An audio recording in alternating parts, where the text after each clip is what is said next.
jangan membunuh. Itu kan terjemahanmu. Menurut pengetahuanmu kamu nggak membunuh. Tetapi Tuhan Yesus katakan, apabila engkau membenci saudaramu, engkau sudah membunuh. Itu Tuhan Yesus. Karena apa? Karena dialah yang menciptakan hukum itu sendiri. Dialah yang mengetahui dengan jelas interpretasi hukumnya. Jadi di atas kayu salib, yang engkau tahu dosa-dosamu semua diampuni, itu bukan dosa-dosa sepengetahuanmu. Bukan dosa yang engkau tahu engkau perbuat, atau dosa yang menurut kamu itu dosa. Tetapi dosa yang menurut Allah. Allah taunya dosa itu apa aja. Oh, dia tahu lebih daripada yang saudara tahu. According to his knowledge of sin, not your knowledge of sin.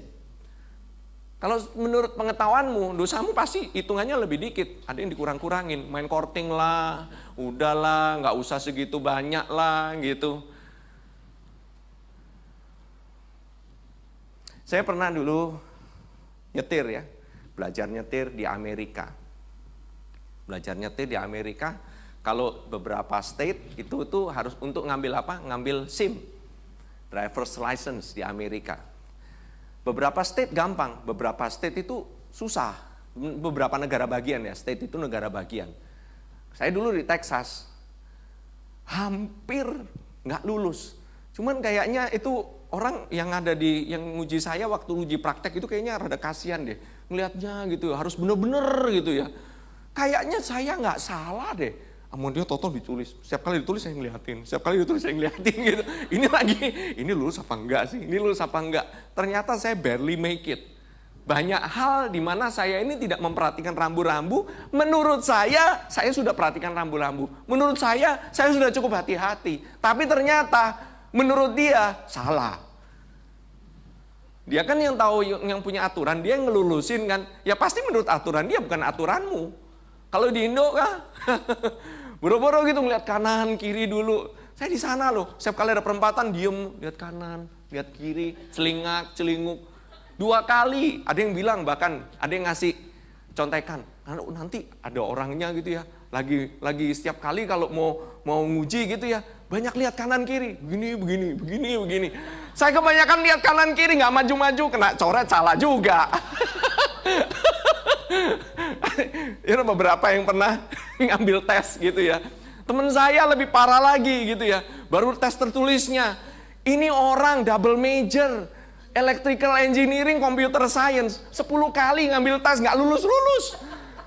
Saya bilang, dia mikirnya terlalu kenceng. Ini menurut dia standarnya gimana gitu loh istilahnya. Oh my God. Gitu loh, istilahnya. Ya, saudara kalau yang relate with this, saudara tahu bahwa hukum itu tidak bisa saudara main terjemahkan sendiri. Menurut standarmu sendiri.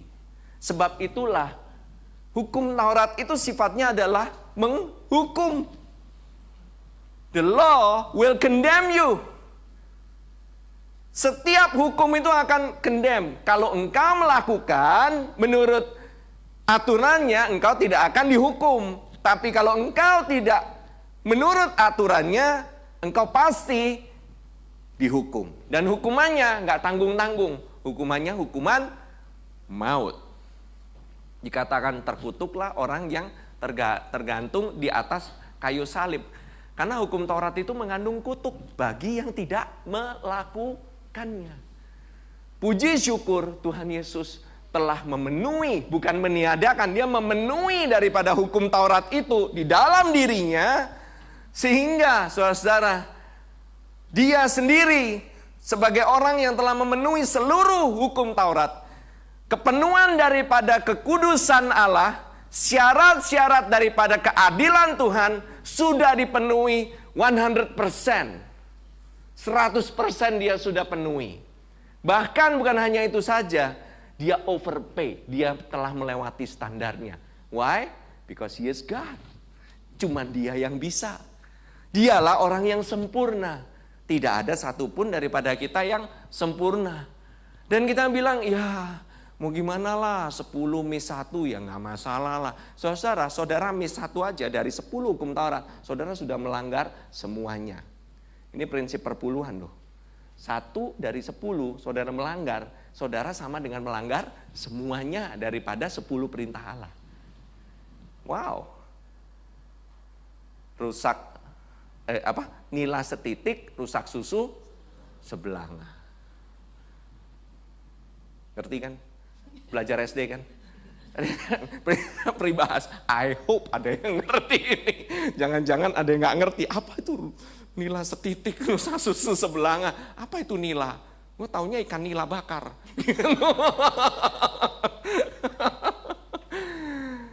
Saudara, dikatakan demikianlah sekarang, there is. Saudara kalau baca pelan-pelan saudara, Roma 8 ayat 1 ini powerful banget. There is, demikian. Therefore, sebab itu, kalau ada therefore, berarti ada kalimat sebelumnya saudara. Now, in the present tense, sekarang, efeknya sampai nanti. Itu di bahasa tense-nya Greece. Itu no condemnation. Tidak ada lagi penghukuman bagi mereka yang ada di dalam Kristus Yesus. Saudara kalau beritakan ini aja, saudara preaching dari Roma 8 ayat 1 aja. Zaman sekarang Paulus preaching kayak begini, dia pasti akan diprotes. Mana bisa? Ya kamu kalau misalnya berbuat salah pasti dihukum lah sama Tuhan lah. Kamu kurang perpuluhannya, kamu kurang-kurangin, kamu korting-kortingin, kamu kurang puasa lah, kamu kurang doa lah, kamu kurang fasting lah, kamu kurang kudus lah, kamu kurang spend sate lah. Tahu sate? Sate teduh. Kurang dikit gitu, kamu udah berdosa, kamu sudah gagal, maka kamu layak untuk dihukum. Kamu mestinya dihukum Tuhan. Kalau Tuhan nggak hukum memang benar ini kasih karunia gitu. Jadi pakai kasih karunia pas kalau kepepet aja. Kalau pas nggak bisa, kalau pas gagal. Jadi begitu gagal butuh kasih karunia. Begitu udah kuat balik lagi ke hukum. Bilang saya kuat. Nanti gagal lagi balik lagi kasih karunia lagi. Nggak salah, orang Kristen adalah orang umat yang paling skizofrenia, tahu skizofrenia? Bagi yang mengerti psikologi, itu orang paranoid, itu orang-orang yang bingung ya. Keadaannya di mana? Saya kudus atau nggak kudus? Saya ini orang dikuduskan atau saya ini belum kudus? Saya akan dikuduskan. Jadi sebenarnya udah kudus atau belum? Ya kan? Kamu ini sudah dibenarkan belum? Sudah, atau setengah benar. Kamu ini sudah diampuni belum? Gak, mesti minta ampun lagi. Jadi udah diampuni belum? Bingung kan? Gitu aja bingung. Kamu selamat nggak? Tergantung kok. Bilang gitu. Iya kan? Tergantung. Lihatnya dari mana gitu. Pasti masuk surga? Kalau saya lihat film Left Behind sih, lihat ada pastornya di depan. Waduh, nggak yakin saya. Lewat gak ya? Gitu loh. Coba saudara-saudara. Saya nonton, saya sampai kaget. Ternyata ada yang ketinggalan. Ngapain itu dia ada di sono? Ngejagain supaya gak dijarah gerejanya. I'm confused, man. Wow. Possible? Maybe. But still itu menimbulkan ketakutan kan bagi kita. Menimbulkan keraguan-raguan bagi kita. Kalau kamu mau masalah yang dasar aja sudah ragu-ragu, kamu mau pelayanan juga ragu-ragu, kamu mau melakukan segala sesuatu yang ragu-ragu, kamu mau bisa berkuasa dan hidup dan berkuasa dalam kehidupan ini, kamu juga setengah-setengah ragu-ragu, kamu gak berani melangkah dengan bold. Seseorang yang itu apa namanya, terapis itu apa ya, sirkus tahu nggak ya, yang suka melayang-layang ya, yang di atas itu loh, yang jalan di tightrope, di apa itu namanya, tali tambang yang satu itu. Nah, dia bakalan bisa muter-muternya lebih canggih kalau di bawahnya ada jala atau nggak ada jala. Ada jala kan, begitu ada jala, muter-muter gitu. Kalau nggak ada jala gitu, ya dia melakukan sesuatu tapi yang dia udah yang yakin-yakin aja deh, gitu loh istilahnya. Nggak terlalu canggih triknya. Karena apa? Di bawah nggak ada jala. Tapi begitu ada jala, Dia akan melakukan hal yang luar biasa. Kalau saudara tahu dan yakin pasti saudara itu mengalami keselamatan ini, saudara kan yang namanya freedom in the spirit, saudara juga free, bukan hanya melakukan hal yang benar, tapi juga saudara harus free untuk melakukan hal yang nggak benar. Dan saudara akan rasakan sendiri, kalau saudara melakukan hal yang nggak benar, engkau akan terima akibatnya. Itu konsekuensi, bukannya penghukuman. Allah sudah tidak menghukum, itu konsekuensi. Saudara motong, kan ada pisau, saudara taruh itu pisau di tangan, saudara potong itu jari, dan saudara mengharapkan nggak putus dan bilangnya nggak ada lagi penghukuman. Kamu menggunakan firman Tuhan dengan cara yang nggak benar. Itu konsekuensi, saudara-saudara. Amin. Konsekuensi masih ada. Terus istilahnya kita misalnya gitu ya, istilahnya kalau misalnya gitu ya ada yang having sex before marriage, saudara punya resiko apa? Bisa hamil kan? Selamat nggak? Selamat saudara-saudara kalau udah percaya dua-duanya. But risiko kehamilan ada nggak? Ya ada lah. Kalau risiko kehamilan, apalagi dalam masa-masa masih muda, saudara nggak ada pegangan, nggak ada keyakinan, saudara akan tambah lama, saudara akan tambah terpuruk, dan saudara akan merasa condemn, dan double saudara harus dengerin CD-nya Joseph Prince atau CD saya, saudara makin condemn, karena apa? Makin susah, ya kan? Kan mendingan saudara nggak kesana-sana. Dosa akan membawa engkau berjalan lebih jauh daripada yang engkau mau. Dosa akan membawa engkau lebih dalam daripada yang engkau mau. Dan dia akan membuat engkau untuk membayar dengan harga lebih mahal daripada yang engkau mau bayar. That's why that's the consequences. Amin. But masalah dosa sudah diselesaikan semuanya di atas kayu salib. Akibat daripada dosa yaitu kematian itu sudah dipatahkan sama Tuhan Yesus. Puji syukur sama Tuhan Yesus. There is therefore now no condemnation in Christ Jesus.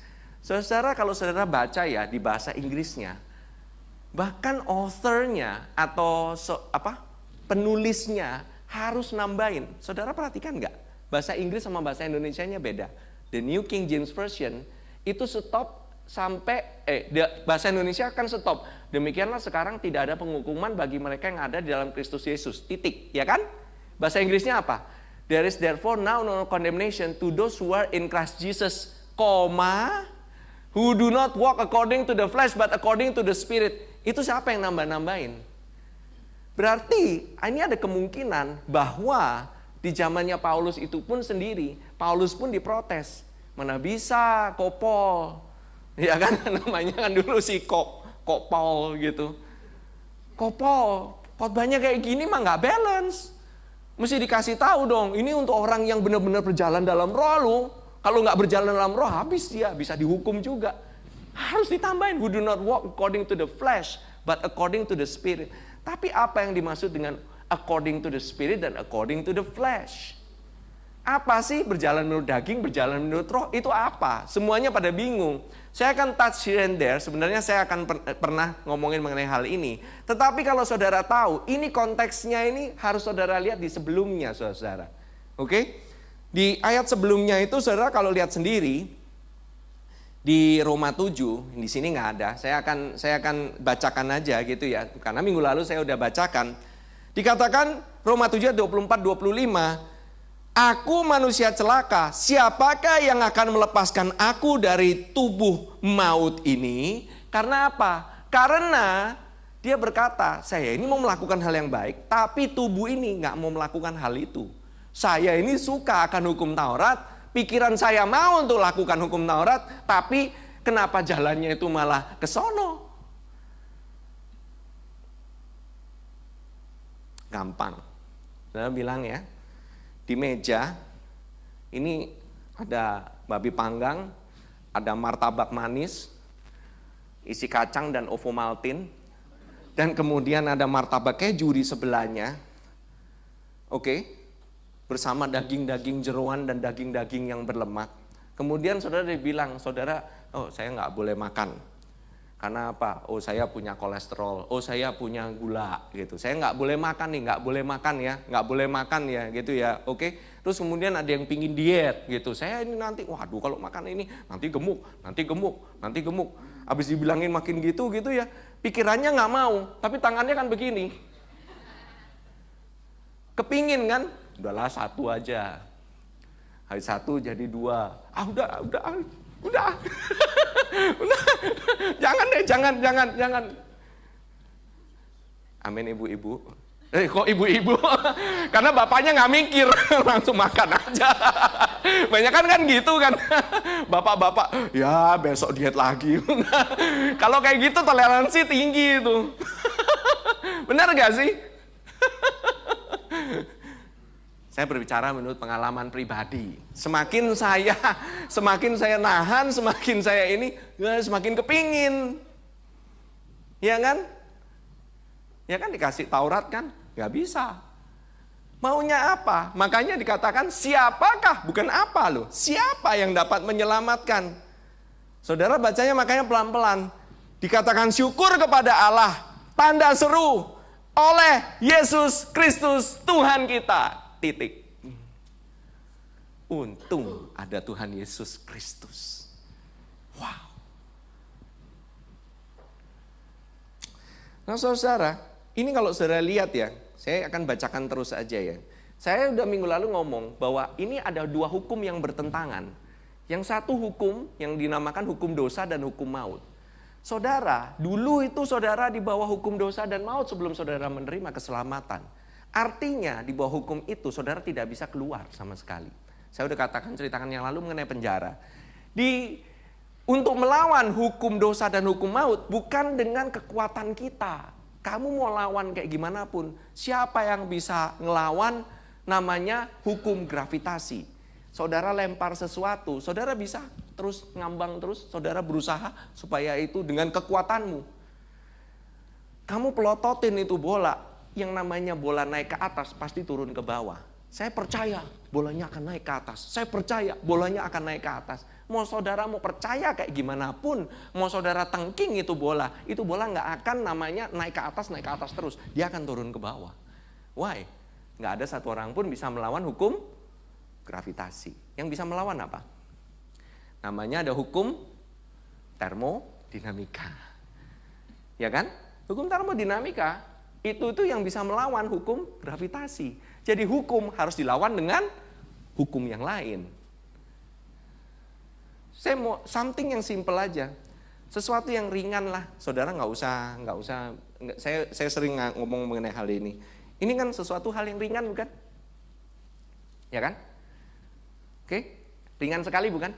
Sangat ringan. Saudara ngangkat gini gampang nggak? Gampang. Coba saudara ngangkat ini begini aja 5 menit. Bisa saudara ngelawan? Ini tangan gak turun? Bisa. 1 jam? 2 jam? 1 hari? Ini akan tambah lama, tambah lama begini. See, it proves. Saudara gak bisa melawan hukum ini. Jadi yang bisa lawan apa? Coba kita baca lagi.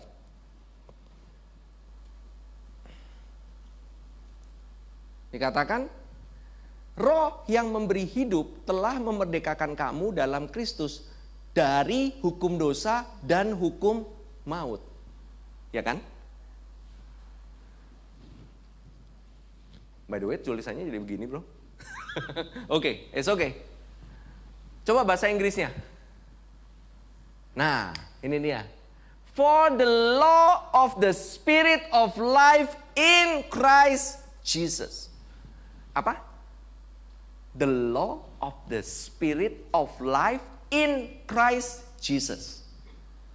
Ngelawannya apa? The law of sin and death. Beda ya. Sekarang bahasa Indonesianya kurang lengkap, bahasa Inggrisnya lebih lengkap. Artinya apa? Hukum harus dilawan dengan hukum. The law of the Spirit of life. Jadi, kalau saudara yang dulunya sudah mengalami hukuman dosa dan hukuman maut, saudara sekarang ini sudah tidak lagi mengalami hukum dosa dan hukum maut. Itu bukan bagianmu. Seseorang yang sudah dipindahkan, artinya benar-benar pindah. Saudara nggak bisa balik lagi. Saudara berada dinamakan sekarang ini hukum. Saudara ini punya hukum yang baru.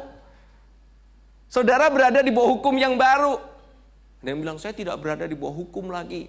Well, yes and no. Karena saudara berada di bawah hukum yang baru. Dan hukum yang baru ini membebaskanmu. Yang namanya the law.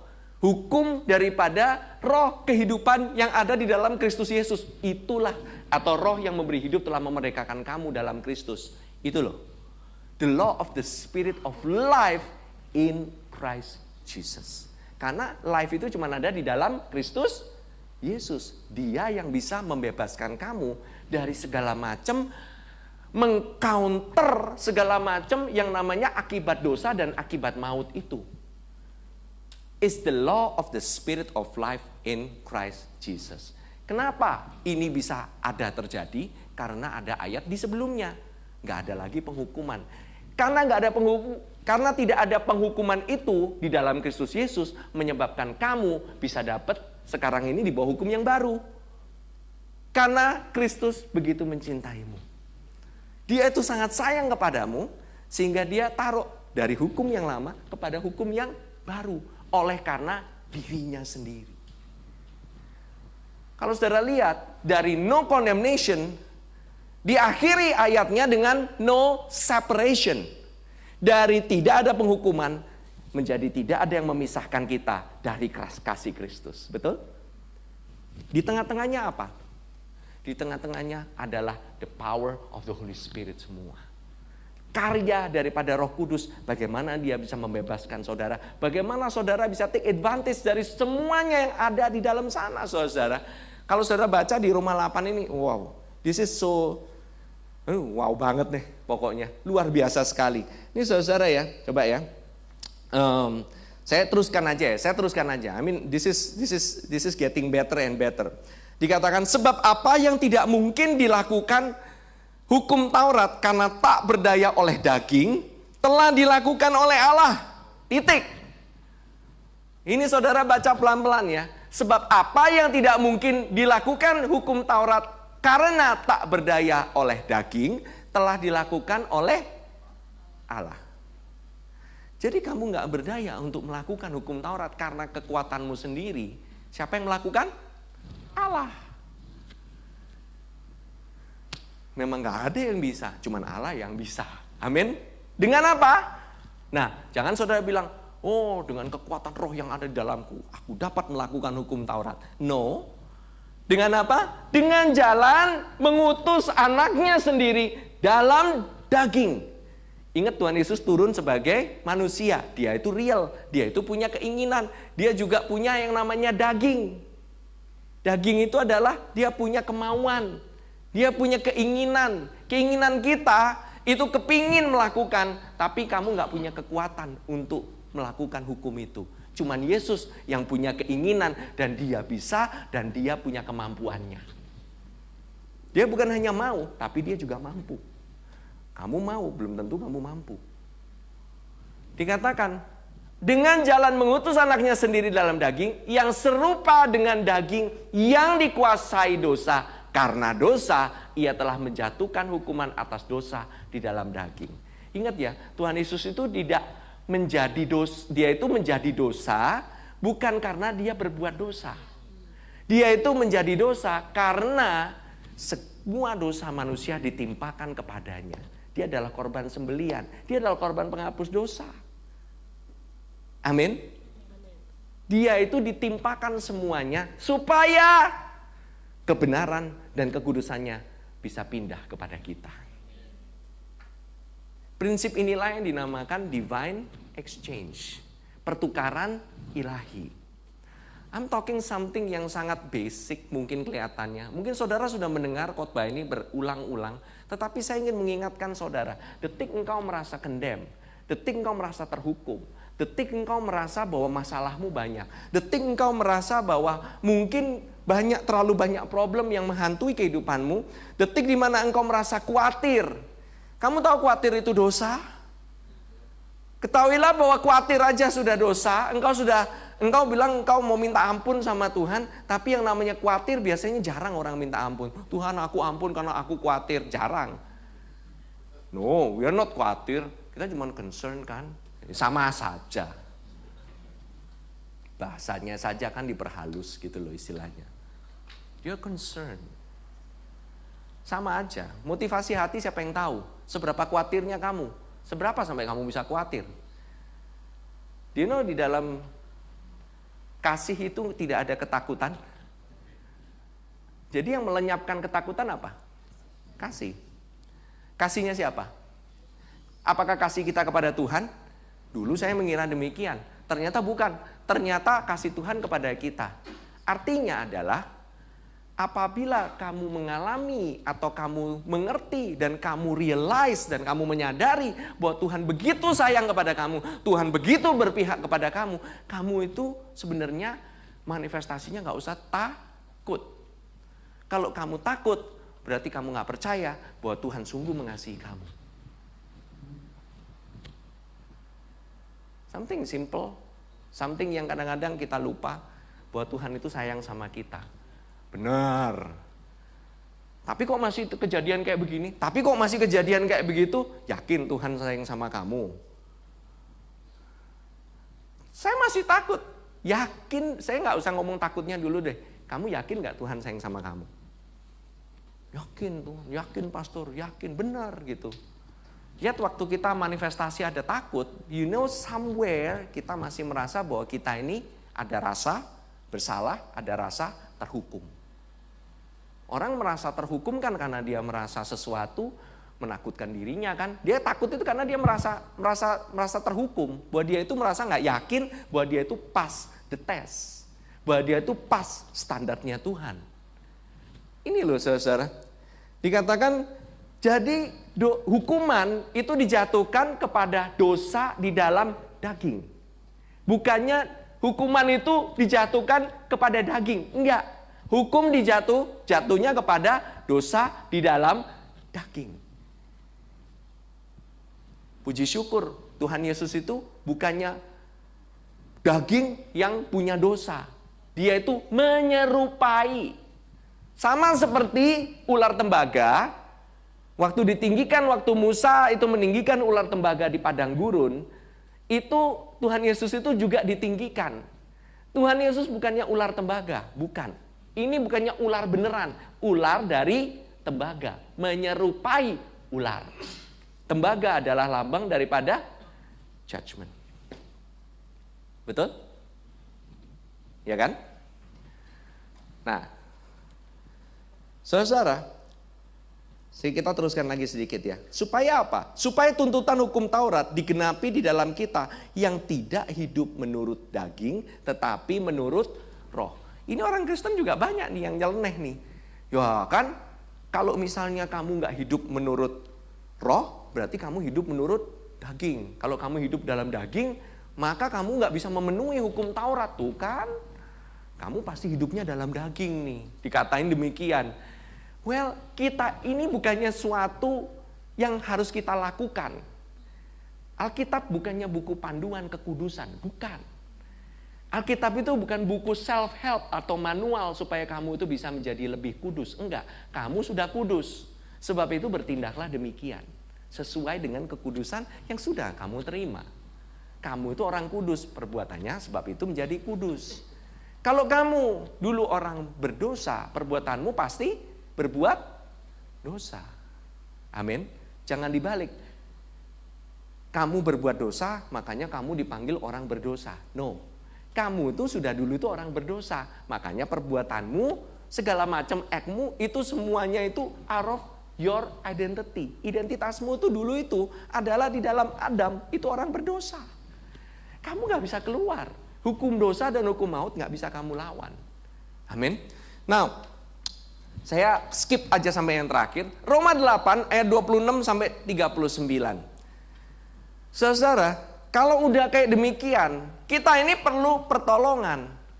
Bahkan waktu kita lagi struggling, waktu kita lagi banyak dicecar, waktu kita lagi banyak merasa terhukum, kita ini butuh yang namanya roh.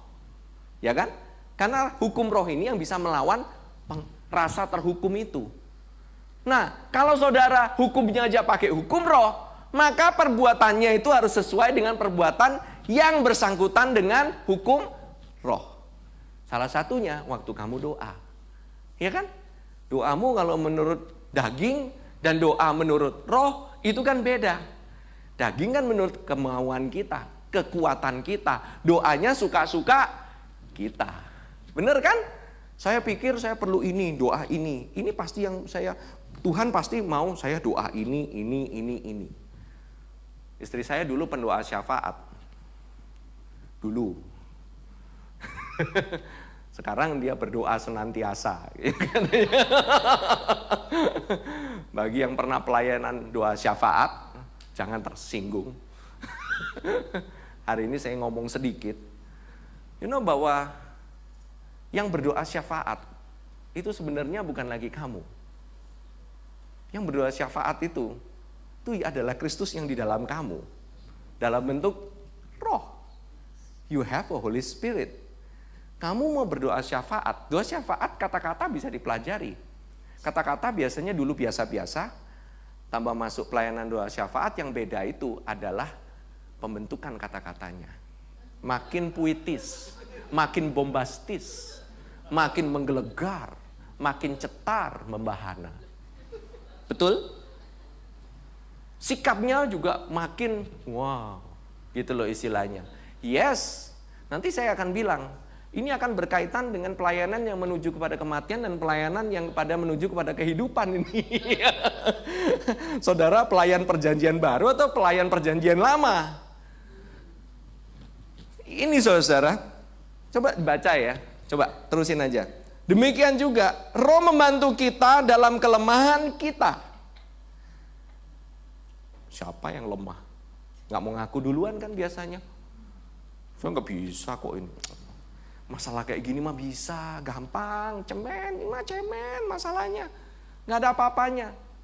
Kayak gini mah saya yang ngatur. Kalau nanti yang susah-susah kasih roh. Baru kalau roh membantu saya waktu saya lemah. Kalau saya masih ada kuat-kuatnya, ya separuh kuat saya lah, yang lemah-lemah nanti kuatnya roh. Bahwa kita ini semuanya ini sebenarnya orang yang lemah, nggak bisa sama sekali. Semuanya itu sebenarnya kamu pakai itu sebenarnya because of the Spirit. Demikian juga roh membantu kita dalam kelemahan kita, sebab kita tidak tahu atau kita rada tahu habis itu bagaimana sebenarnya harus berdoa. Agak semakin tahu kalau sudah masuk pelayanan doa syafaat. You still nggak bisa, ini tidak tahu bagaimana sebenarnya harus berdoa. Nggak tahu. Emang benar sih. Kamu doa pingin nolong orang miskin di situ, kamu doa pingin nolong orang miskin di sini, orang miskin di sana, orang miskin di situ, ya kan? Tuhan bilang, enggak, saya nggak nyuruh kamu ke sana, saya nggak nyuruh kamu berdoa ke sana. Yang nggak disuruh sama Tuhan, yang nggak sesuai sama kehendak Tuhan, dosa lo. Jangan pikir benar. Doanya sih bisa sampai bulu kudung merinding. Doain untuk orang miskin. Doa untuk makan aja bisa doa syafaat. Didoain nasinya, nasi berasal dari mana, doain petaninya. Kemudian doain untuk lauknya berasal dari laut. Terima kasih Tuhan untuk lautnya semuanya doain. Doa makan bisa jadi doa syafaat satu negara. Habis itu selesai dessertnya, kemudian doain kopinya. Benar serius, semuanya didoain. Wow, ya kan? Lucu kan kita ini. Saya udah pernah bilang kan, Tuhan Yesus nggak pernah negur doa yang pendek. Tapi dia tegur doa yang panjang malah bertele-tele. Iya benar serius. Emang benar. Saudara ngelihat saya kayak nggak percaya. Ada ya di Alkitab. Please dong, beli CD-nya. Buy the CD. Well, saudara, ini loh saudara baca ya pelan-pelan nih.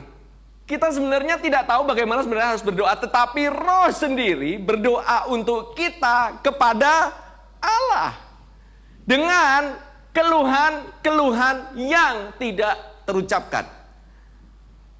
Ini jangan saudara nganggap keluhan-keluhan itu artinya saudara mengeluh terus gitu ya. Ngeluh, aduh ini Jakarta macet, aduh ini banjir lagi, aduh omset nggak naik-naik, aduh ini nggak ada ini, aduh ini nggak ada ini, aduh pembantunya ini, aduh ininya. Bukan begitu. Tahu bahasa aslinya, coba saudara lihat ya. Bahasa Inggrisnya aja deh, with groanings. Tahu groaning? Groan. Bukan kayak begitu sih. Groan itu yang suka terbang tanpa awak itu loh. Dah, elah. Itu drone. You don't get it? Ya udah nggak apa-apa. Nanti kita jemput kembali, oke? Maksudnya gini, groaning itu dia mengeluh itu kayak orang itu ngomong, it's a groan. It's a sigh. Tahu sigh? Sigh, bukan sigh yang itu. Sigh, to sigh. Itu tuh apa ya? Kayak, aduh, gitu loh, ngerti? Paham? Apa itu? Menghela nafas. Panjang benar. You know that the Lord listen to that? The Spirit begitu kuatnya sampai kamu cuman udah saking penatnya di sini, kamu itu jadi doa dari Tuhan. Wow. Doamu, kata-katamu nggak ada apa-apanya, men. Sama kata-katanya Roh. Jangan bangga dulu. Amin. Akibatnya ini loh. Dan Allah yang menyelidiki hati nurani. Dia itu ngerti motivasimu waktu doa. Dia ngerti semuanya. Jangan pikir kamu doa kamu tulus. Belum tentu. Doamu bisa jadi untuk kepentinganmu sendiri. I'm sorry ya, I'm stepping a lot of toes today. But it's okay. It's good. Ini He who searches the heart knows what the mind of the Spirit is. Mengetahui maksud roh itu. Waktu dia search di sini dan waktu roh itu berdoa, roh itu udah ngerti maksudnya apa, maunya apa. Saudara kalau misalnya berdoa, saudara nggak ngerti, kemudian saudara main hajar aja doa gitu ya istilahnya. You know what? All your nonsense itu semua udah dipilih-pilihin udah sama Tuhan itu, pokoknya nyampe Tuhan itu bagus aja. Itu loh. That's the power of the Spirit. Karena dia ngerti maksudnya. Karena kita belum tentu bisa mengungkapkan dengan kata-kata yang benar. Tapi sama Spirit dibenerin. Karena apa? The Lord knows the mind of the Spirit. Nah, yaitu bahwa ia sesuai dengan kehendak Allah. Berdoa untuk orang-orang kudus. Dia sesuai dengan kehendak Allah. Saudara garis bawahi. Siapa yang mau di sini berdoa sesuai dengan kehendak Allah? Pray in the Spirit. Saya nggak mau istilahnya hari ini bukannya mau membahas khusus mengenai praying in tongue, but praying in tongue itu ada manifestasi daripada berdoa di dalam roh. Waktu saudara doa lama sih kan. Kadang-kadang cuma ngomong aduh gitu. You know that you're praying. Remember, you're praying. Whenever you remember about Him. Makanya, kenapa kok ada Holy Communion? Ini untuk membantu kamu ingat-ingat. Holy Communion ini satu elemen yang kamu bisa pegang. Udah habis Holy Communionnya di sini. Ini elemen saudara bisa pegang, bisa lihat. Manusia perlu sesuatu yang bisa dipegang, bisa dilihat, bisa dimakan, dirasa kan? Gitu loh. You know waktu Tuhan Yesus ngomong di Yohanes 5 ayat Yohanes 7 Yohanes 6 ayat 55-56 bahwa kalau kamu makan dagingku, ini adalah benar-benar dagingku dan ini adalah benar-benar darahku. Ini bukannya bohong-bohongan loh saudara-saudara. Truly. Bahkan dikatakan waktu kata makan di sana itu, waktu kamu makan, itu bukan act of cuman blok masuk begitu. No. Do you know that waktu makan itu orang ada dua bahasa. Satunya bahasanya makan itu asteo, satunya lagi trogo. Tahu nggak makan di sana apa? Trogo. Asteo apa? Makan. Trogo apa? Mengunyah. Zaman dulu, zamannya Tuhan Yesus waktu ngomong kepada murid-muridnya, dia udah ngomong, waktu kamu mengunyah tubuhku. Nah, ini langsung keinget Holy Communion bukan? Di zamannya Tuhan Yesus, orang didengar, kamu mengunyah tubuhku. Emang kanibal? Dikatain demikian. Chewing, gnashing, chewing. Ngunyah loh. That's an act of eating. Merasakan. Waktu kamu ngunyah, waktu kamu makan, kamu merasakan. Kamu langsung keinget kepada Tuhan. Benar? Kematian daripada Kristus. Saudara, kalau saudara mau berdoa sesuai dengan kehendak Allah, ini lebih enak, ini cara yang lebih enak. Saya kasih tahu caranya yang lebih enak. It's very easy. Know that God loves you so much. Dia ingin membantu kamu supaya kamu lebih gampang berdoa. Bukannya bikin orang Kristen begitu pertama kali, ya kan? Orang Kristen kan begitu pertama kali lahir baru disuruh doa. Enggak mau. Takut. Doa makan, disuruh doa itu biasanya pada tunjuk-tunjukkan tuh. Biar pendeta juga sama, tunjuk-tunjukkan. Siapa ini doa, itu doa, ini doa, itu doa. Ya kan disuruh doa. Enggak, lu aja deh. Enggak, ini doa, ini main tunjuk-tunjukkan gitu loh. Ini kan sebenarnya menunjukkan sebenarnya bahwa kita ini masih ada inhibition atau kita ini malu untuk berdoa dalam roh kan. Istilahnya malu gitu loh. Kalau kita doanya simple, belum tentu nanti orang lain dengerin gimana. Padahal saudara berdoa itu bukan hanya untuk orang itu. Saudara itu berdoa kepada Tuhan. Ngobrol sama Tuhan. My kids, nggak tahu sekarang ya. Cuman anak-anakku itu suka dulu kalau doa makan tuh mintanya doa makan gitu. Setiap kali kepingin doa. Saya sampai bingung gitu. Setiap kali doa rebutan pingin doa makan, pas doa makan ya begitulah. Saudara tahu kan anak-anak kan, doanya bisa kemana-mana dan lucu gitu. Dia ngomong apa adanya, apa yang ada di dalam sini dikeluarin aja. You know that God loves that. Kalau kamu doa apa adanya, ya oke. Kamu yang penting kan di sininya kan. Kamu doa simple, emang makanannya nggak jadi, tau-tau nggak jadi kudus gara-gara doamu terlalu pendek? Nggak juga kan? Kamu mengucap syukur atas makanan itu aja. Tuhan, aku mengucap syukur. Tuhan Yesus untung nih. Untung waktu Tuhan Yesus memberi makan 5.000 orang laki-laki, itu dia nggak dituliskan doanya kayak gimana. Puji Tuhan. Dia cuma bilang, Tuhan mengucap syukur atasnya dan memecah-mecahkan roti langsung. Kayaknya aku yakin doanya nggak panjang-panjang deh. Doanya nggak kayak gimana. Just give thanks. Give thanks. Kalau doanya panjang-panjang, dikeroyok 5.000 orang, nggak main-main loh. Lapar semua. Bener loh. Seriously. I mean like, this is 5,000 strong mob. Ini gerombolan bersama buntut-buntutnya. Kurang lebih 20.000 orang men. Ngeliatin dia, mengucap syukur, berdoa kemana-mana. Saya berdoa bangsa Israel tidak diserang. Saya berdoa ini. Wow. Gitu loh. Kamu doa panjang boleh nggak? Boleh-boleh aja. Bukannya nggak boleh. Yang penting apa motivasimu toh? Gitu loh istilahnya. Yang penting dari hati. Kalau pendek kenapa? Ya nggak apa-apa. This is the power of the Spirit. This is walking in the Spirit. Kamu itu ada kebebasan. Enak. Saudara-saudara baca nih terusannya ya. Kalau saudara lihat, kalau saudara tahu bahwa dia itu berdoa untuk orang-orang kudus, he makes intercession. Siapa yang make intercession? Bukan kamu, dia yang make intercession. That's why Roma 8:28 itu terjadi. Coba dibaca. Ini ayat terkenal kan? Kamu kan suka baca ininya, lupa baca sebelumnya biasanya toh. Roma 8:28 bro. Nih ya. Sebelumnya boleh deh. Bahasa Indonesia, bahasa The Message ini lucu ini. Meanwhile, the moment we get tired in waiting, God's Spirit is right alongside helping us along. If we don't know how or what to pray, it doesn't matter. Wow, so good ya.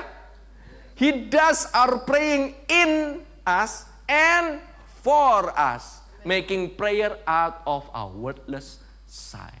Wordless Say. Orang baru yang pertama kali segimananya pun bisa berdoa. Our aching groans. He knows us far better than we know ourselves. He knows our pregnant condition and keep us present before God. That is good. Kamu selalu berada di hadiratnya Tuhan senantiasa. Kamu gak pernah keluar dari hadiratnya Tuhan. Kamu tuh udah buka-bukaan sama Tuhan. That's it. Kamu ada di hadapan Tuhan senantiasa. Bukannya kalau kamu nih dalam keadaan begini kamu jauh dari Tuhan. Kalau misalnya kamu dekat dari Tuhan. Istilah jauh dan dekat dari Tuhan itu, kita itu salah mengkondisikan. Ayo dong kamu lebih dekat sama Tuhan. Maksudnya? Maksudnya apa kamu lebih dekat sama Tuhan? Jangan menjauh dari Tuhan. Maksudnya? Tuhannya di dalam, kamu bisa menjauh? Ada di depan kamu. Enggak, saya cuma mikir aja gitu loh istilahnya. Simple aja. Kita belajarnya ini nggak usah banyak-banyak. Saya nggak berusaha memberi makan jerapah kan. Kalau yang kasih makan itu kambing dan domba kan. Ini bukan makanan jerapah yang tinggi-tinggi di sono. Enggak. Ini makanan apa adanya. Kita ini suka kayak ginian di skip. Ya kan? Kayak ginian ini. Ini menguatkan kita loh. Bahwa dia ini yang tahu segala kondisi kita. Dan dia ini selalu ada di dalam hadirat, oke lah hadirat kamu lah, Tuhan ada di sana. He is the very present help in times of trouble. The very present, a very present. Artinya di situ juga lah kamu itu harus dengan keberanian kamu ngomong. God is there. He is for you. Dia itu selalu ada di dalam kamu, berada di pihakmu senantiasa. Gak pernah meninggalkan kamu. Hadiratnya ada. Kalau jatuh Tuhan, lah justru kamu jatuh kamu butuh dia. Ngapain ngejauh-jauh? Jatuh sekali langsung biasanya skip gereja berapa kali. Saudara, saya ingin menghapuskan mitos-mitos kayak gini. Justru kamu kalau jatuh, kamu datang ke gereja malah. Tapi gerejanya yang benar. Gereja yang memberitakan kabar baik, jangan kabar buruk. Kabar buruk nggak usah kamu datengin, dia akan datang kepada kamu. Amin. Amin, Pastor. Preach it. Next. Kita tahu sekarang bahwa Allah turut bekerja dalam segala sesuatu untuk mendatangkan kebaikan bagi mereka yang mengasihi Dia, yaitu bagi mereka yang terpanggil sesuai dengan rencana Allah. So, semua orang yang dipilihnya dari semula, mereka juga ditentukannya dari semula untuk menjadi serupa dengan gambaran anaknya, supaya ia anaknya itu menjadi yang sulung di antara banyak saudara. Wow, saudara, ini luar biasa. Dia turut bekerja dalam segala sesuatu, dalam hal yang buruk maupun dalam hal yang baik. Artinya saudara nggak usah takut. Karena doanya udah sesuai dengan kehendak Allah. Kalau ada hal yang buruk terjadi, bukan berarti itu gara-gara gua doa sih, salah sih, maka hal yang buruk terjadi. Kadang orang itu kan suka demikian. Saya doanya salah, saya doanya ini. Kemarin saya nggak berdoa sih, kemarin saya nggak ini sih. Wah, saya miss nih, saya nggak cover nih. Cover saya bolong. Oh pastor kalau gitu nggak usah doa aja. No, saya nggak ngomong kayak demikian. Doa itu penting. Yes, it is very important. Itu menunjukkan bahwa engkau tuh always dependent upon God. It's out of your gratitude, dari keinginanmu untuk selalu pingin ngobrol gitu loh istilahnya. Tapi kalau minta-minta melulu, ya nggak apa-apa, justru Tuhan suka. Tuhan suka doa minta-minta, tahu nggak? Buktinya dia bilang mintalah maka kamu akan diberi. Kalau enggak ngapain? Mintalah tapi yang butuh aja ya. Kalau yang mau belum tentu. Emang dikasih kondisi sama Tuhan? Enggak. Kalau kamu minta enggak. Ya paling-paling misalnya gitu ya, awal-awal gitu. Begitu ini baru kerja, Tuhan saya minta Ferrari dong. Gitu. Belum tentu kamu siap dikasih Ferrari juga. Kamu bisa ngerawatnya? Kamu mau bayar maintenance-nya? Nggak mikir kan? Mikirnya cuma Ferrari dapat sekarang. Iya toh, gitu loh istilahnya. Kita nggak kepikir untuk apa Ferrari. Tapi kalau Tuhan rasa ya udahlah kasih Ferrari aja lah di anak gitu supaya dia enjoy gitu. Boro-boro dia nggak enjoy Ferrarinya, dia lebih enjoy Kristusnya loh daripada gift-nya. Lama-lama hadiahnya jadi nggak matters. Amen. Nah, saudara saya teruskan sedikit ya. Next. Saya teruskan aja. Next. Dan mereka, saya skip dikit. Dan mereka yang ditentukannya dari semula, mereka itu juga dipanggilnya. Dan mereka yang dipanggilnya, mereka itu juga dibenarkannya. Dan mereka yang dibenarkannya, mereka juga dimuliakannya. Sebab itu, apakah yang akan kita katakan tentang semuanya itu? Semuanya apa sih semuanya itu? Yang tadi-tadi itu semua. Semuanya. Yang kamu rasa kamu bimbang, yang kamu rasa kamu terhukum, kamu rasa kamu gak yakin. Semuanya artinya Tuhan udah kasih semuanya. Kamu tuh difasilitasi sama Tuhan, dikasih roh. Kamu kalau doa, kamu bisa langsung hotline, gak usah bingung. Ya kan? Kamu kemudian kamu ditentukan, habis ditentukan dipanggil, habis dipanggil dibenarkan, habis dibenarkan dimuliakan sekalian. Wow, semuanya itu kamu ngomong apa? Jika Allah di pihak kita, siapa yang mau lawan kita? Jangan bacanya cuma terakhirnya doang, kemudian perang-perangan sendiri gitu. Main wayang di dalam gitu loh istilahnya. Jangan saudara. Jika Allah gitu, siapa yang mau melawan kita? Ayo bansai gitu langsung perang. No, it's not like kayak begitu saudara. No, He fight for you. We are more than a conqueror. Kita lebih dari pemenang karena ayat-ayat ini. Maka kalau saudara baca ini secara komplit, ini akan luar biasa sekali. Kalau saudara bacanya cuma comot kanan, comot kiri, comot kanan, comot kiri, saudara bingung konteksnya di mana. Apa yang menyebabkan ini? Next. Kenapa saudara bisa bilang Allah itu selalu pihakmu? Karena Ia yang tidak menyayangkan anaknya sendiri, tetapi yang menyerahkannya bagi kita semua. Bagaimana mungkin Ia tidak mengaruniakan apa? Istri saya punya khotbah luar biasa hanya mengenai dari satu kata itu, segala sesuatu, all things. All things. One day she will preach about all things. All things ini keren banget ini. Semua, segala sesuatu kepada kita bersama-sama dengan Dia. Tuhan Yesus itu berkat paling tinggi. Dia itu pemberian yang terbaik. Kalau pemberian yang terbaik aja dikasih, yang pemberian di bawah-bawahnya udah pastilah dikasih sama-sama Dia. Amin. Nah, siapakah yang akan menggugat orang pilihan Allah? Allah yang membenarkan mereka. Siapa yang akan menghukum mereka? Next. Saya skip sedikit. Siapakah yang akan memisahkan kita dari kasih Kristus? Tahukah saudara bahwa di sini harus disebut 2 kali? Tidak ada yang dapat memisahkan kita dari kasih Kristus. Kenapa harus disebut 2 kali? Karena Allah memandang penting kalau itu sampai 2 kali. Bahwa tidak ada yang dapat memisahkan kita. Saudara tahu nggak? Kenapa kok bisa dibilangnya siapakah yang akan memisahkan kita? Harusnya dari Kristus. Demikian dong. Kenapa harus ngomongnya dari kasih Kristus? Karena kasih itu adalah jati dirinya kita. Kita kadang-kadang Kristus. Mungkin secara pribadi kita nggak bisa kenal langsung. Tetapi kasih itu bahasa. Manusia itu dikasih chip di sini, yaitu mengenai kasih. Dan ini bukan kasihnya semua orang, tetapi kasih daripada Kristus sendiri. Artinya Kristus Dia begitu mengasihi kita, makanya Dia berpihak kepada kita. Dan Dia sayang sama kita, sampai Dia gak mau pisah dari kita. Makanya kasih Kristus itu saudara bisa rasakan, karena apa? Kasih kan? Saudara tahu di dalam diri saudara pun ada yang namanya perasaan. Jadi saudara diberikan bahasa, bukannya siapa yang akan memisahkan kita dari Kristus saja, tetapi dari kasih-Nya. Saudara bisa sama-sama satu orang yang jago banget. Kalau dia benci sama saudara, habis saudara. Ya kan? Kalau ini orang luar biasa gitu ya, misalnya lah, saya balik lagi ke contoh tadi Ronaldo gitu. Ronaldo, ya, dia bertanding untuk pihak Persija, tapi Ronaldo kelihatannya kurang dibayar. Duitnya kurang, dia larinya setengah-setengah, hatinya tidak pada Persija, tetapi kepada musuh yang ternyata bayar lebih banyak dan dikasihnya lebih banyak. Mateng lah, betul?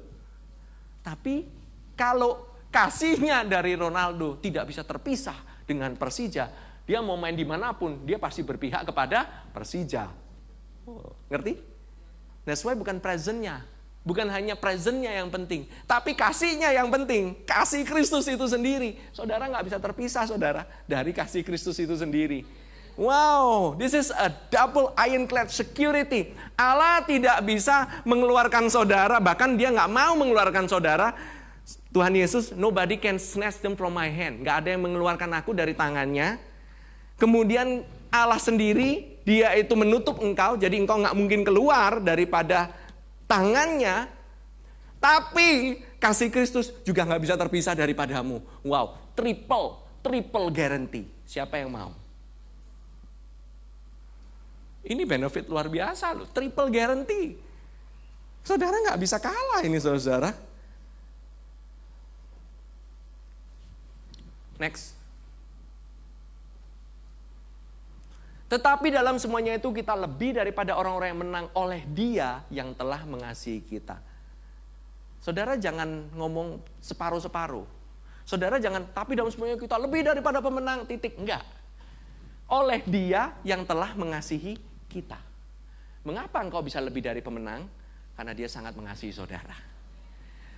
Pengetahuanmu tentang kasih-Nya kepada saudara membuat engkau dalam kehidupan akan mengalami kemenangan demi kemenangan, dan engkau akan merasakan bagaimana hidup lebih daripada pemenang itu. Kalau engkau merasa bahwa engkau harus lebih mengasihi, saudara jadi nggak yakin. Karena apa? Saudara merasa waktu engkau lebih mengasihi, maka Dia lebih sayang sama saya. Belum tentu, saudara, modelnya kayak begitu itu istilahnya bisa dianggap sebagai suatu kebenaran. No, it's not. Kebenarannya adalah Dia mengasihimu. Titik. Kamu emang bisa mengasihi Dia? Kamu bisa coba, tapi nggak bakalan bisa stabil. Kasihmu kepada Dia tidak akan konstan. Kasih Dia kepadamu tidak berubah, tidak bertambah, tidak berkurang, selalu konstan. Amin. Nah, sebab aku yakin bahwa baik maupun hidup, baik malaikat maupun pemerintah, baik yang ada sekarang maupun yang akan datang, disebutin semuanya. Next. Tapi ada atau kuasa-kuasa, baik yang di atas maupun yang di bawah, ataupun sesuatu makhluk lain. Thank God disebut makhluk lain. Karena banyak yang takut akan makhluk lain. Yang senyum pernah merasakan ini. Suara-suara di malam hari. No, saya dulu paling serem. Pokoknya dengar cerita, apalagi dengar cerita, paling nyeremin itu. Dengar ceritanya lebih nyeremin daripada dengar sendiri. Wah, di sini ada ini, wah di sini ada ini. Udah serem tapi malah dia, terus ceritanya gimana? Terus ceritanya. Udah tahu serem, malah ditanyain. Why? Demen kan kismis. Kisah misteri gitu. Kirain pastor nggak pernah nonton apa-apa, gitu.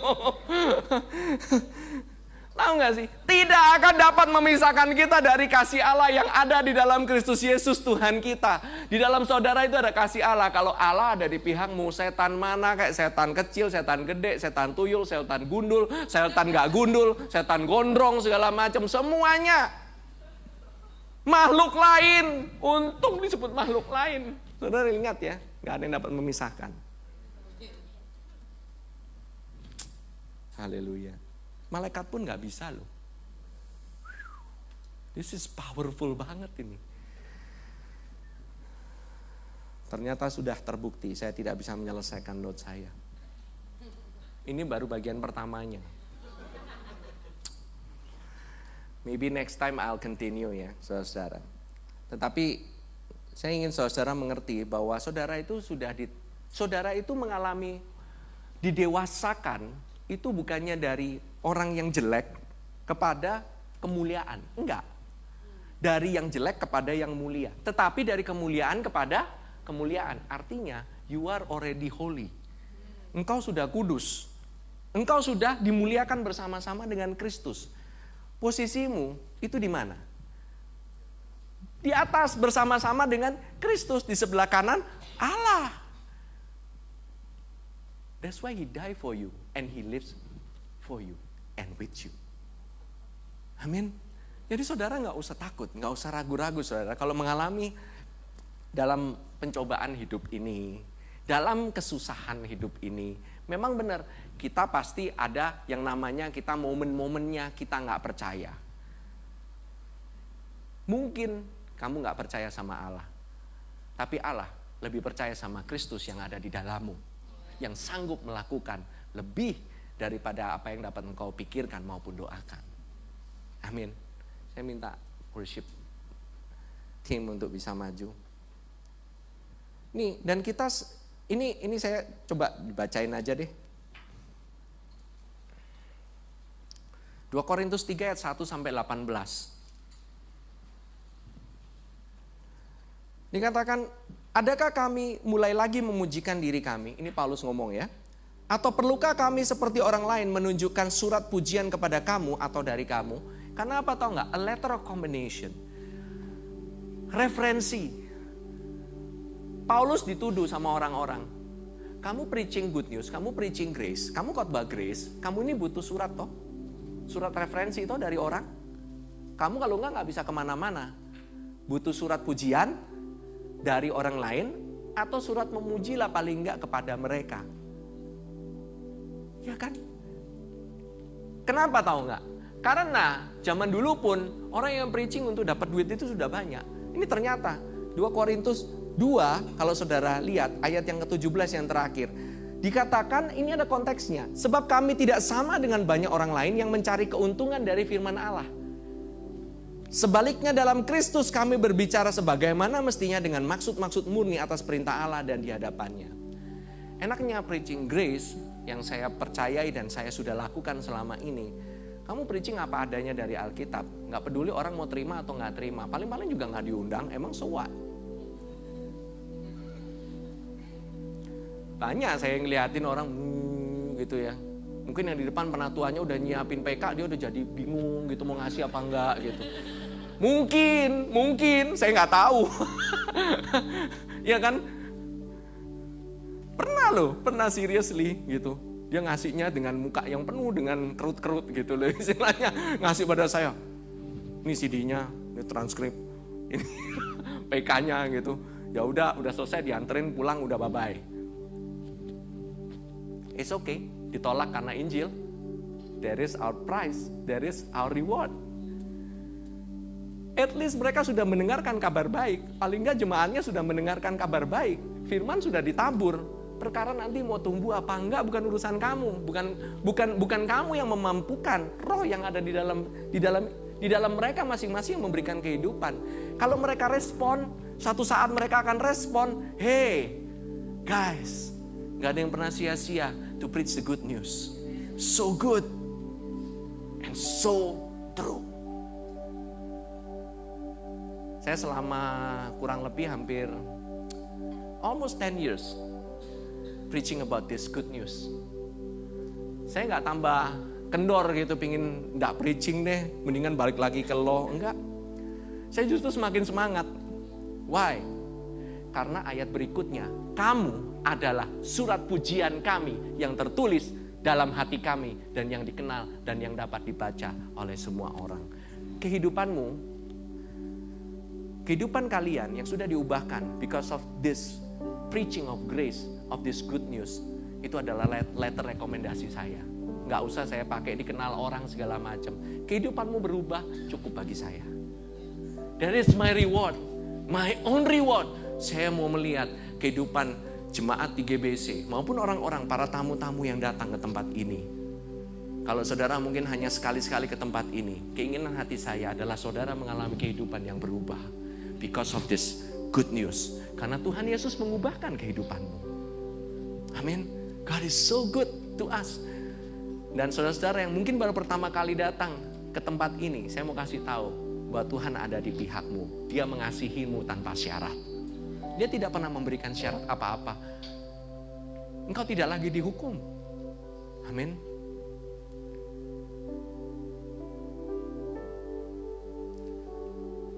Kamu karena telah ternyata bahwa kamu adalah surat Kristus yang ditulis oleh pelayanan kami, ayat yang ketiga. Ditulis bukan dengan tinta, tetapi dengan roh dari Allah yang hidup. Bukan pada loh-loh batu, melainkan pada loh loh daging, yaitu dalam hati manusia. Demikianlah besarnya keyakinan kami kepada Allah oleh Kristus. Sebab itu saya yakin yang menulis kehidupanmu itu bukannya karena khotbah saya, tapi karena roh yang ada di dalam. No, mungkin preaching saya banyak yang salah. Mungkin preaching saya bisa menyinggung. Tetapi roh yang di dalammu tidak akan pernah salah. Dia akan selalu menuliskan. Dia menuliskan, dia menuliskan, dia menuliskan. Kalaupun kau kembali bolak-balik gitu. Dari law, kembali ke mixture lagi. Saya yakin suatu saat Allah turut bekerja dalam segala sesuatu untuk mendatangkan kebaikan kepadamu. Amin. Demikian diri kami sendiri, kami tidak sanggup untuk memberitakan seolah-olah pekerjaan kami sendiri. Tidak, kesanggupan kami adalah pekerjaan Allah. Gak ada satu orang pun yang bisa take credit kalau orang berubah karena preachingnya grace. Gak ada. Karena terbukti di preachingin lo malah lebih, wah cepet hasilnya. Saya preaching grace kadang-kadang ya 10 tahun baru ada hasil. But it's okay, no problem. Amin. Karena bukan kesanggupan saya, ini pekerjaan Allah. Amin. Ialah membuat kami juga sanggup menjadi apa? Pelayan-pelayan dari suatu perjanjian baru yang tidak terdiri dari hukum yang tertulis, tetapi dari roh. Sebab hukum yang tertulis mematikan, tetapi roh menghidupkan. Kalau kamu mau ikut bersama-sama dengan saya menjadi pelayan perjanjian baru, first, gak usah jauh-jauh. Just mungkin saudara cuman baru listen to this, dan saudara gak menolak, saudara membuka hati, then just listen. Apa yang saya jelaskan, semuanya ada di Alkitab. Saya tidak menjelaskan di luar Alkitab, oke? Saya menjelaskan sesuai dengan konteksnya. Saya gak ngambil, gak nyomot dari mana-mana. Banyak orang berkata kadang-kadang, wah Pastor Yudi ini khotbahnya nih gitu. Mungkin dari si inilah, mungkin dari si itu. Oke, saudara bisa ngomong kayak demikian. Tetapi saya cuma ngambil dari Alkitab. Ini saya bacain aja sama saudara satu persatu. Jangan ikut pelayanan yang mematikan. Ikut pelayanan menuju kepada kehidupan. Oke? Pelayanan mematikan tertulis. Tahu hukum yang tertulis di loh batu? Cuma satu. Itu 10 perintah Allah. If you are for the hukum perintah Allah, saudara tahu bahwa hukum itu baik adanya, tapi tidak bisa membuatmu menjadi kudus. Hukum itu baik, tapi nggak bisa membuat kamu jadi kudus. Hukum itu hanya bisa menjadi cermin bahwa kamu itu banyak salahnya. The moment kamu percaya bahwa Kristuslah yang sanggup mengubahkan, dia sanggup mengubahkan dari dalam keluar. Kau nggak melakukan supaya jadi kudus, engkau kudus, that's why kamu melakukan. Amin. Pelayanan yang memimpin kepada kematian terukir dengan huruf pada loh batu. Ini jelas bukan? Mau diulangin lagi? Pelayanan yang memimpin kepada kematian, bukan kehidupan. Terukir dengan huruf pada loh batu. Pelayanan yang mengagung-agungkan hukum. Hukum itu belum tentu hukum yang kayak 10 perintah Allah. Oh itu cuma 10 perintah Allah gitu ya. Yang lain-lainnya kan juga mesti dipatuhi. Ini hukum tertulis, nanti ada lagi pelayanan Musa. Saudara tahu pelayanan Musa apa? Pelayanan manusia itu pelayanan Taurat. Dia itu punya 613 Taurat. Bahkan kalau bisa dia sampai sekarang. Perjanjian baru yang dimaksud di sini bukan kitab-kitab perjanjian baru ya. Ini bukan.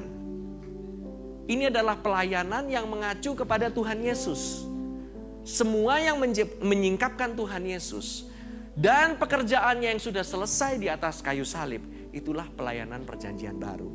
Pelayanan yang mengacu kepada perjanjian lama ada yang terukir dalam loh batu, pelayanan Musa. Oke? Mosaic law. Bahkan kalau saudara menjadikan Alkitab menjadi suatu hukum yang baru, bahkan perjanjian baru pun bisa engkau jadikan hukum. Bisa menjadi pelayanan yang menuju kepada kematian. Jangan saudara-saudara, saya ingin menyelamatkan saudara-saudara, saya ingin menghimbau saudara-saudara, menyelamatkan dalam artian supaya saudara gak usah ngulangin dan ngalamin apa yang saya sudah alamin. Pelayanan dalam perjanjian lama itu banyak darahnya, berdarah-darah, baru masuk ke ruangan Maha Kudus. Puji syukur di sini yang sudah lahir baru karena mendengar kabar baik ini, saudara langsung lahir di ruangan Maha Kudus. Kita lahirnya masih di pelataran, berdarah-darah lewatnya, nyampe ke ruangan Maha Kudus. Nggak usah jauh-jauh saudara-saudara, dekat kok. Dia itu dekat di mulut, dekat di hati. Namun demikian kemuliaan Allah yang menyertainya waktu itu ia diberikan. Sebab ini ya, nih, Musa itu pelayanan yang menuju kepada kematian sebenarnya. Nanti saya akan jelaskan untuk nextnya. Tapi untuk saat ini, ketahuilah saudara, bahwa hukum itu menyebabkan saudara jadi terselubung. Saudara jadi nggak mengerti akan kasih karunia itu sendiri. Kasih Allah itu ingin dicurahkan, tetapi kalau masih tertutup, mata saudara tertutup karena hukum ini, saudara nggak akan bisa merasakan kasih itu sendiri. Saudara akan merasa bahwa, oh Allah menuntut saya untuk melakukan sesuatu. Bahkan khotbah saya pun bisa dijadikan hukum. Oh saya harus begini, saya harus begitu, karena pastor menyuruh saya demikian. No, bukan karena suruhan, biarlah ini menjadi karena keinginan hati saudara. Dari dalam hati saudara, amin. God loves you so much. Thank you udah menjadi pendengar yang baik. I know it's quite long, tapi saya tahu saya nggak bisa finish it. But next week, waktu saudara nanti datang Christmas, nanti ada Pastor Paul yang akan membawakan firman. Saudara akan diberkati dengan luar biasa. Saudara kalau misalnya mungkin ada ini orang yang datang nih, datangnya cuma Christmas doang. It's okay, jangan hakimi mereka, oke? Mereka juga perlu kasih Kristus. Just open your arms. Jangan judge mereka. Welcome them. Welcome them. Tuhan lagi menunggu anak-anaknya pulang ke rumah. Amin. God is waiting. Thank you Lord Jesus. Terima kasih Tuhan Yesus.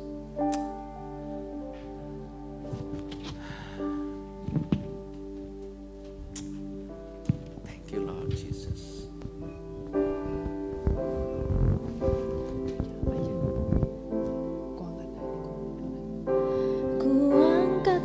Hatiku tinggikan namamu, hanya Yesus kau anugerah terbesar. Ku naikkan syukurku kemurahan-Mu, hanya Yesus kau anugerah terbesar.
Saudara-saudara, bagi saudara-saudara yang ada di tempat ini, saudara-saudara ketahuilah bahwa Allah sungguh mengasihimu. Dia mengasihimu dan Dia berpihak kepadamu.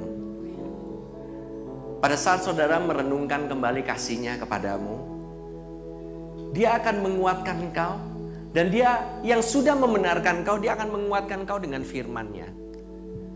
Pada saat engkau mengingat akan perkataan daripada firman Allah yang mengacu kepada righteousness, kebenaran, saudara akan diingatkan terus-menerus. Roh Kudus akan membantu saudara supaya saudara bisa ingat. Saudara nggak usah khawatir bahwa dalam kehidupanmu, meskipun engkau mungkin nggak tahu banyak, you don't know much, but you just know that God loves you so much. You know that is enough. Itu cukup membuat engkau menjadi umat yang lebih daripada pemenang. Kau nggak usah jadi ahli teologi ya. Kau nggak usah mungkin cakap untuk berkata-kata atau bagaimana. Mungkin engkau hanya bisa kasih tahu, atau mungkin kau hanya bisa mengungkapkan dari hatimu, man, God loves me so much. That is enough. Kau bisa mengambil perjamuan kudus setiap hari. Kau bisa yang namanya minyak pengurapan, engkau bisa lakukan setiap hari. Ini bukan untuk suatu ritualistik, tetapi lebih kepada di mana engkau diingatkan bahwa Yesus telah mati untukmu. Kau nggak usah takut. He loves you so much. Thank you Lord Jesus. Tuh teman-teman di tempat ini, yang pada hari ini, yang telah mendengarkan firman saya, ketahuilah bahwa Allah selalu berpihak kepadamu. Allah berpihak untuk kesehatanmu. Allah berpihak di dalam karirmu. Allah berpihak dalam keluargamu. Allah berpihak untuk anak-anakmu. Allah berpihak untuk pekerjaanmu. Allah berpihak untuk pelayananmu, untuk financialmu, untuk kesehatanmu. You don't have to be afraid. Thank you Lord Jesus. Bagi engkau yang mungkin baru pertama kali mendengarkan bahwa Tuhan Yesus itu adalah Allah yang menyelamatkan, dan kau ingin percaya kepada Dia pada hari ini, saudara bisa ikuti doa saya. Terima kasih Tuhan Yesus, Kau baik, Kau telah diberitakan di tempat ini, dan aku mendengarnya. Pada hari ini, aku percaya bahwa Engkau baik kepadaku. Engkau berpihak kepadaku, karena Engkau telah mati bagi orang durhaka seperti aku. Terima kasih, Engkau telah mengampuni dosa-dosaku, putih seperti salju. Terima kasih, setiap pelanggaranku Engkau sudah hapuskan. Terima kasih Tuhan Yesus. Aku menerima Engkau sebagai Tuhan dan Juru Selamatku. Dan setiap hari aku mau merasakan kasih-Mu kepadaku. Engkau yang berikan hikmat kepadaku untuk bertumbuh lebih mengenal Kristus. Terima kasih Tuhan. Di dalam nama Tuhan Yesus, aku berdoa. Thank you Lord Jesus. Congratulations untuk engkau yang telah menerima Tuhan Yesus sebagai your personal Savior. Dan apabila engkau ingin lebih lagi mendengar, engkau ingin lebih tahu lagi, ada CD-CD yang dijual, kau bisa tanya kepada usher. Saudara, mari kita bangkit berdiri bersama. Tangan menerima berkat daripada Tuhan. Terima kasih Tuhan Yesus. Engkau yang memberkatiku, Engkau yang melindungiku. Biarlah Tuhan selalu menyinarkan wajah-Nya kepadamu, dan Dia memberikan kepadamu kasih karunia-Nya yang berkelimpahan. Dan Tuhan tidak pernah memalingkan wajah-Nya daripadamu. Dia selalu menghadapkan wajah-Nya kepadamu dengan penuh senyuman. Well done, my son, my daughter. Terima kasih Tuhan. Dan Tuhan memberikan kepadamu damai sejahtera-Nya yang berkelimpahan. Di dalam nama Tuhan Yesus Kristus, kita terima berkat ini. Amin, amin, amin.